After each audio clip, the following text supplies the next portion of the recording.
Am I like a total ignoramus who didn't understand Spielberg's brilliance or like even the concept of a biopic?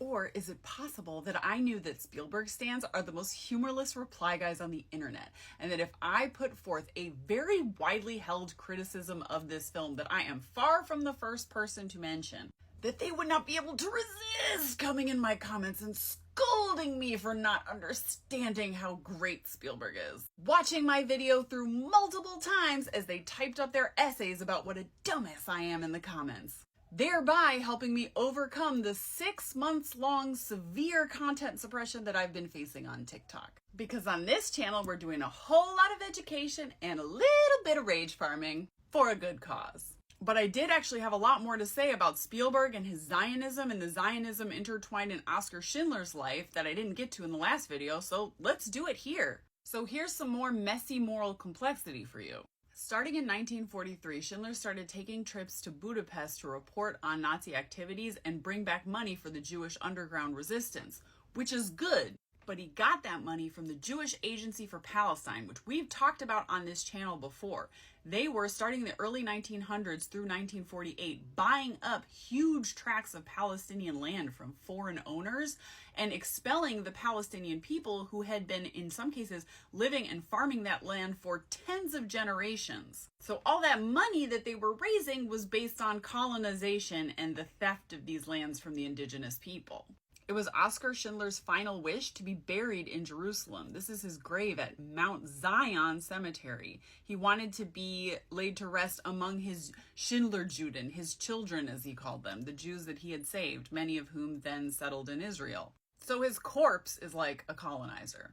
Do with that what you will. And I am also fully aware that our buddy Steven is a Zionist. The only thing he's had to say about this genocide so far is that he fears that Jews might have to fight for the right to be Jewish again. You know what, Stephen? You're right. I am having to fight for the right to be Jewish against Zionist Jews like you, because you've expelled us from temples. You denied the very existence of us. You've in many cases shunned us from our own families.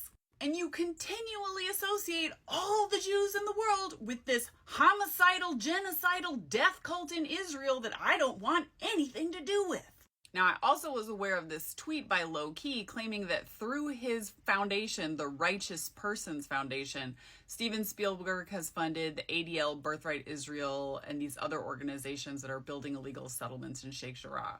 I decided to fact check before repeating this because I couldn't find it anywhere else. I did see that on the Righteous Persons Foundation website that they disclose that they've made massive grants every year to the ADL, but I couldn't find any connection on the internet of them with these other organizations. But the main thing they claim to fund is these Jewish and Israeli like movie production companies, which I haven't seen them, but I'm assuming there's a lot of Israeli propaganda there. And beyond that, it's like a who's who of neoliberal Jewish social justice organizations who just have nothing to say about apartheid and genocide. So basically, Steven Spielberg's whole career and philanthropy is all about pulling the wool over people's eyes and making them feel all comfy cozy about the violent imperial world order. Now, Jurassic Park did cook, I'll give you that. Dinosaurs are his wheelhouse, but when it comes to the Holocaust, he doesn't have the range. I also saw a couple people in the comments saying that one of Spielberg's kids was attending a pro-Palestine protest. I couldn't find that, so tell me who it was and what to look up, because that would be just delightful to me. Now, regardless of whether you think this movie is brilliant or poo-poo caca, after my video about it yesterday, we've raised over $28,000 for this family in like 20 hours, which has been a light in the dark for this family that is right now trapped in Rafah. Dad Wasim sent me a video last night of what it's like outside their window. It is nonstop bombing and gunfire. It is terrifying. You may have seen headlines today about how over 100,000 people have fled from Rafah already, but you know who can't flee? Naveen, who's 9 months pregnant and has rheumatoid arthritis and needs specialty delivery care. I cannot imagine what she is going through, but y'all's donations have given this family hope. And while we've now amazingly raised enough money for them to evacuate once the border opens, they're now, like all the Palestinian families I've worked with so far, they're extending their fundraiser to support their brothers and sisters and siblings' families through this one fundraiser. We're going to get a whole lot of people out of Gaza. So I'm going to keep this giveaway going for a couple more days. Please keep donating, and you can enter to win a signed first edition hardcover copy of The Free People's Village, my book. Look at the difference between the first and second edition. We had to go with the second printer for reasons. The first edition is better.